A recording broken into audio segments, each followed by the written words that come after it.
नमस्कार, सुबह सवेरे छत्तीसगढ़ में आप सभी का स्वागत है। मैं हूं कपिल मिश्रा। चलिए करते हैं खबरों की शुरुआत छत्तीसगढ़ की खास खबरों के साथ। छत्तीसगढ़ में भारत जोड़ो न्याय यात्रा पहुंच चुकी है। रायगढ़ में आज फिर से यात्रा की शुरुआत होने जा रही है। कांग्रेस को इस यात्रा से बड़ी उम्मीदें हैं। 7 जिले और 3 लोकसभा क्षेत्रों से गुजरने वाली यात्रा के माध्यम से कांग्रेस अपना परफॉर्मेंस सुधारने का सपना देख रही है।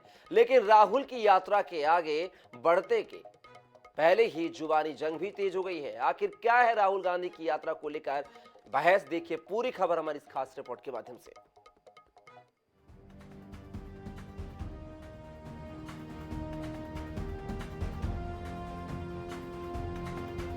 राहुल गांधी की भारत जोड़ो न्याय यात्रा रायगढ़ से छत्तीसगढ़ में प्रवेश कर चुकी है। 2 दिनों के अवकाश के बाद 11 फरवरी से यात्रा फिर से शुरू होने जा रही है। प्रदेश के सभी वरिष्ठ नेता राहुल गांधी की यात्रा के लिए रायगढ़ पहुंच चुके हैं। 11 फरवरी से यात्रा रायगढ़ से खरसिया सक्ती होते हुए कोरबा पहुंचेगी। कोरबा के भैंसमा में यात्रा का विश्राम होगा, जबकि 12 फरवरी को यात्रा कोरबा से कटघोरा होते हुए सूरजपुर के तारा पहुंचेगी, जहां रात्रि विश्राम होगा। 13 फरवरी को तारा से अंबिकापुर से होते हुए बलरामपुर जाएगी, जहां झींगों में रात्रि विश्राम होगा। 14 फरवरी को यात्रा बलरामपुर रामानुजगंज होते हुए गढ़वा झारखंड के लिए बढ़ जाएगी। इस दौरान राहुल गांधी की यात्रा 7 जिलों 3 लोकसभा क्षेत्रों से होते हुए 536 किलोमीटर का सफर तय करेगी।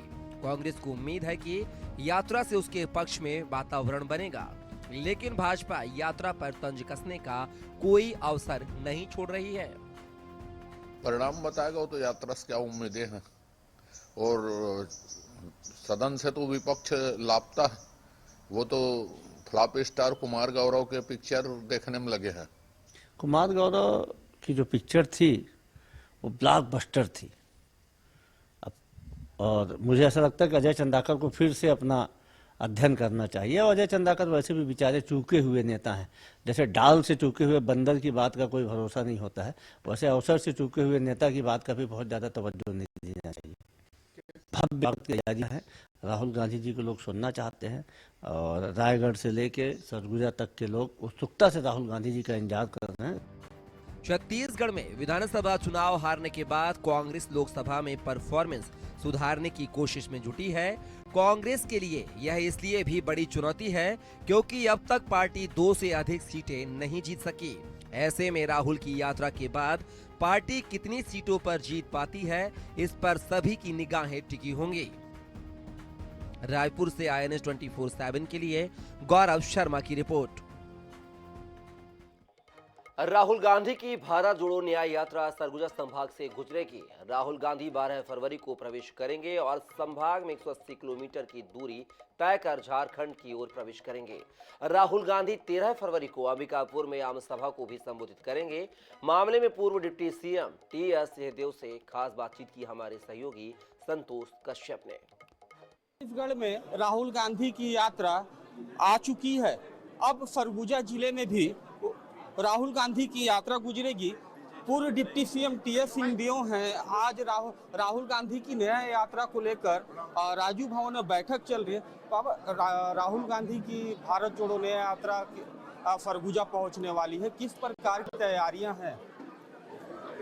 बहुत बड़े ध्येय, बहुत बड़े लक्ष्य, बहुत बड़े विचार को लेके राहुल जी ने ये बेड़ा उठाया है और देश के दक्षिण से उत्तर तक की यात्रा करने के पश्चात पूरब से पश्चिम तक की यात्रा में वो निकले हैं। ये हम सबके लिए सौभाग्य का विषय है कि बिन मांगे हमको उनकी अगवानी करने का अवसर मिला। और 5 दिन जो छत्तीसगढ़ में हैं उसमें से 3 दिन 5 दिन में से 3 दिन सरगुजा संभाग के जिलों में वो समय दे रहे हैं, सूरजपुर में, सरगुजा में और बलरामपुर में।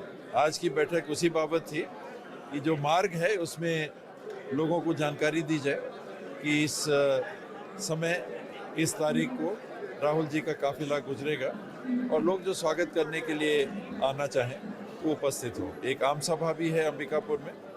भाजपा छत्तीसगढ़ में 5 सीटों, लोकसभा की 5 सीटों पर टिकट जल्द ही घोषणा कर सकती है। कांग्रेस कब तक करेगी? दिल्ली में अभी हाल में ही कांग्रेस की इलेक्शन कमेटी की मीटिंग हुई थी। उसमें जो नाम आए हैं वो शॉर्टलिस्ट हुए हैं। कहीं पर सर्वे करने की भी बात थी, तो वहाँ सर्वे भी दोबारा कराया जा रहा है। उसके बाद सेंट्रल इलेक्शन कमेटी की बैठक होगी, उसमें नाम तय होगा। पूर्व डिप्टी सीएम टीएस सिंह जो थे हमारे साथ, राहुल गांधी की भारत जोड़ो न्याय यात्रा की तैयारी पे वो जुड़े हुए हैं। लगातार कार्यकर्ताओं से भी चर्चा कर रहे हैं उनके कार्यक्रमों को लेकर। राहुल गांधी सरगुजा संभाग में लगभग 180 किलोमीटर की यात्रा करेंगे और लोकसभा चुनाव से पहले कांग्रेस इसे संजीवनी मान रही है। संतोष कश्यप, INS 24x7, अंबिकापुर। छत्तीसगढ़ में भाजपा सरकार का पहला बजट पेश हो चुका है। इसी के साथ पुरानी सरकार की योजनाओं को लेकर फिर से बहस छिड़ गई है। कांग्रेस जहां अपनी योजनाओं का नाम बदलकर आगे बढ़ाने की बात कह रही है, वहीं भाजपा का दावा है कि पिछली सरकार विजनलेस थी, उनकी योजनाओं में दम नहीं था। क्या है योजनाओं को लेकर सियासत, देखिए पूरी खबर हमारी इस खास रिपोर्ट के माध्यम से।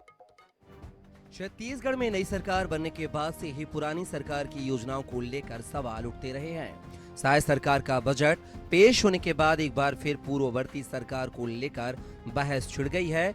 वित्त मंत्री ओपी चौधरी के बजट में यहां तेंदुपत्ता संग्राहकों के लिए राशि का प्रावधान है, वहीं किसानों के लिए कृषक उन्नति योजना के माध्यम से अंतर की राशि देने की भी व्यवस्था की गई है।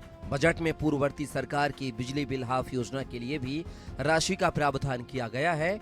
यही वजह है कि कांग्रेस का सीधा आरोप है कि पुरानी सरकार की योजनाओं का नाम भले बदल दिया गया है, लेकिन उन्हें जारी रखने का फैसला लिया गया है। पूर्व मुख्यमंत्री भूपेश बघेल और नेता प्रतिपक्ष डॉक्टर चरणदास महंत दावा करते हैं, सरकार ने कोई भी नई योजना शुरू नहीं की है, पुरानी सरकार की योजनाओं को ही आगे बढ़ाया जा रहा है। जबकि भाजपा के प्रदेश महामंत्री संजय श्रीवास्तव का कहना है, कांग्रेस की सरकार ही विजनलेस थी, भाजपा की सरकार ने दुर्भावना से काम नहीं किया है। सरकार की कोई ऐसी योजना जिसे सुधार कर आगे बढ़ाया जा सकता है, उसे बंद नहीं किया गया है। यही भाजपा और कांग्रेस सरकार में अंतर है। इस बजट में नया कुछ नहीं है। वैसे भी ये बजट मोदी जी के गारंटी के बोझ तले दबा हुआ बजट है। नया कोई कार्यक्रम इसमें दिखाई देता नहीं है। और जो हम लोगों के समय जो कार्यक्रम चल रहे थे, उसका केवल नाम बदलने का काम किया, इसके अलावा इसमें कुछ नहीं है। ये कांग्रेस का भाव नहीं है कि सब नामों को बदल दो, सब नामों को गांधी परिवार के नाम से कर दो। ये तो उनको समझने की आवश्यकता है कि वास्तव में सरकार ऐसी ही होती है कि वो अपनी योजनाओं को तो लागू करती है, लेकिन पूर्ववर्ती सरकार यदि कोई एक आध दो योजनाएं ऐसा लगता है कि जनहित में या लोगों को लगता है कि ये योजनाएं बंद नहीं होना चाहिए, तो उसमें और सुधार करके हम इस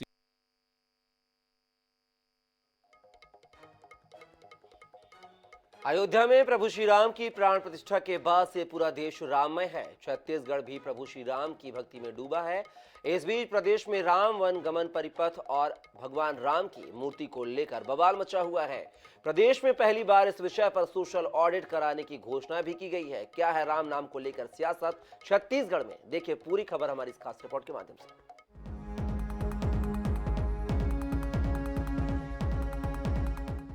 छत्तीसगढ़ को भगवान राम का ननिहाल माना जाता है। ऐसी मान्यता है कि प्रभु श्री राम ने अपने वनवास का अधिकतर समय भी दंडकारण्य के इन्हीं जंगलों में गुजारा।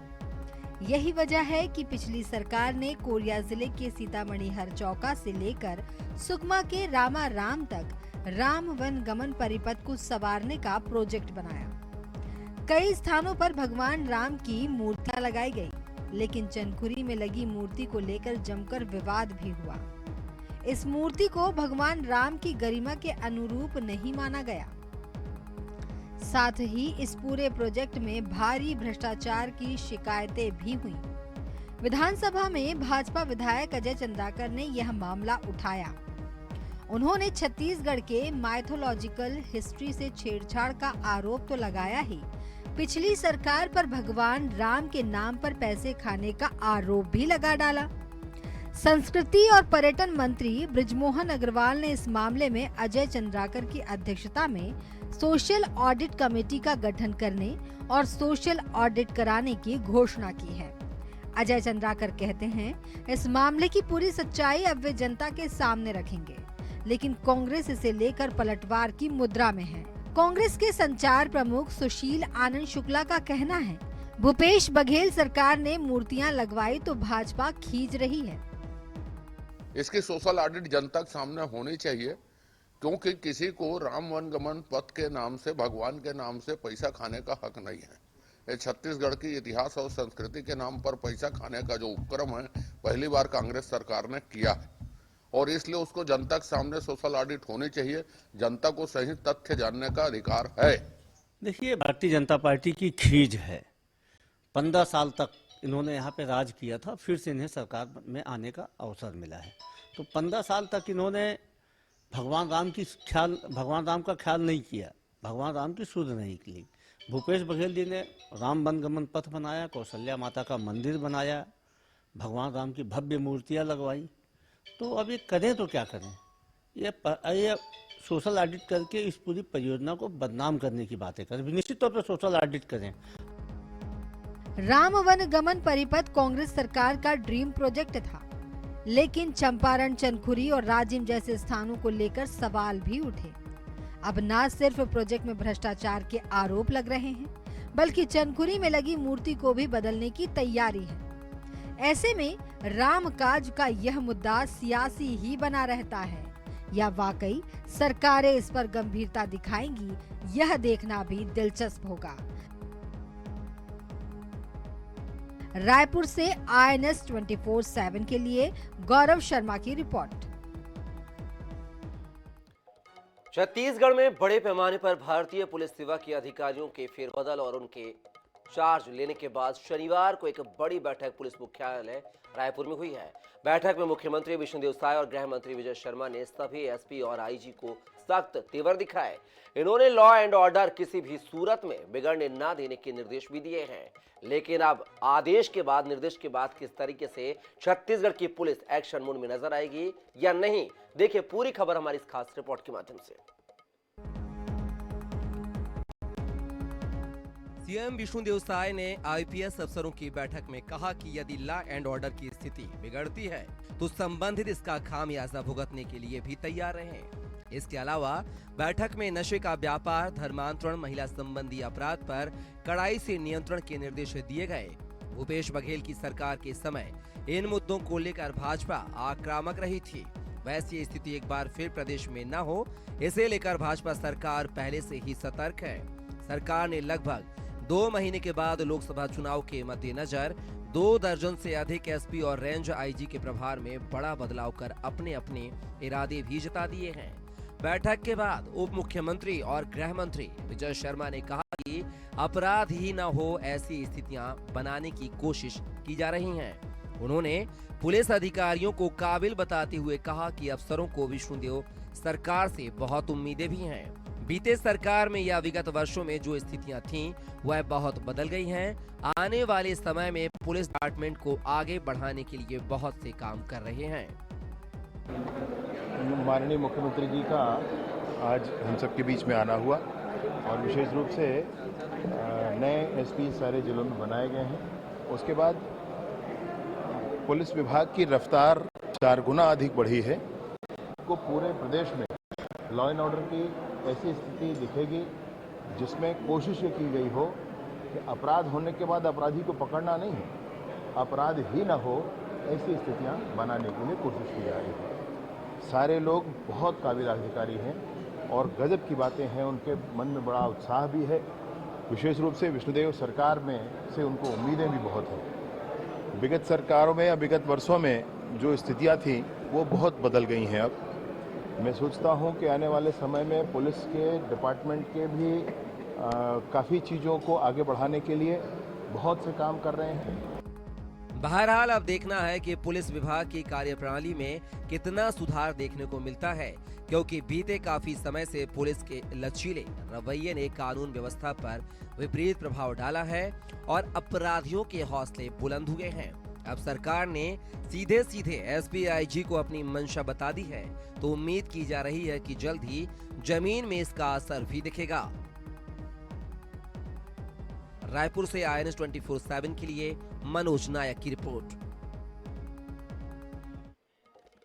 छत्तीसगढ़ की विष्णुदेव सरकार भूपेश सरकार के एक और फैसले को बदलने जा रही है। सरकार ने राजिम से में पहले की तरह राजिम कुंभ मेला आयोजित करने का निर्णय लिया है। इसके लिए विधानसभा में संशोधन विधेयक लाया जाएगा। कैबिनेट की बैठक में इस संशोधन विधेयक के प्रारूप का अनुमोदन किया गया है। देखिए खबर इस रिपोर्ट के माध्यम से।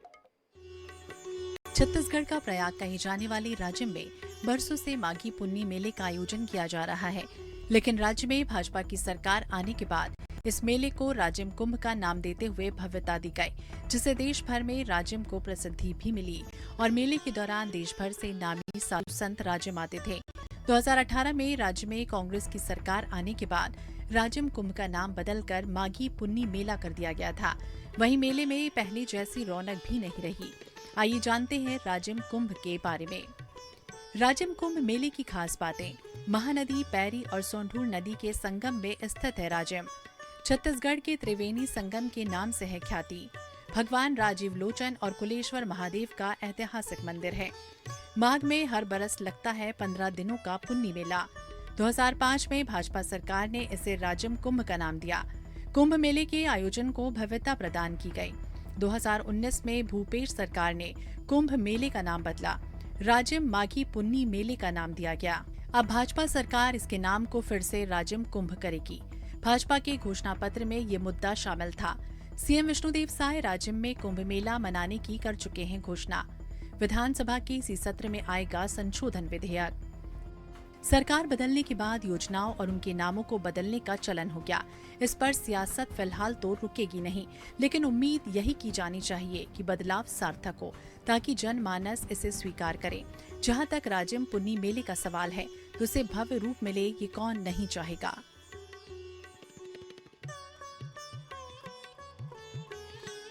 Bureau report, INH 24/7। बस जसपुर से है। जसपुर के बगिया में एक कार्यक्रम के दौरान आदिवासी लोक नृत्यकों के बीच जो है सीएम विष्णुदेव साय खुद को नृत्य करने से रोक सके और के आग्रह पर पत्नी सहित नृत्य में शामिल हुए हैं। बता दें कि जसपुर अंचल सहित पूरे छत्तीसगढ़ में कर्मा नृत्य प्रसिद्ध है। ये आदिवासी समाज का एक प्रमुख नृत्य है। आदिवासी समाज में भाद्रपद महीने की एकादशी को उपवास के बाद करम वृक्ष की शाखा को आंगन में रोपा जाता है। कर्मा नृत्य नई फसल आने की खुशी में किया जाता है और तस्वीर आप देख सकते हैं। सीएम विष्णुदेव साय जो है जशपुर की बगिया में इस कार्यक्रम में शामिल हुए थे, जहां पर वह आदिवासी के साथ खुद को नहीं रोक पाए और ढोल नगाड़ों की थाप पर ढोल बजाते हुए खुद भी उनका साथ देने लगे।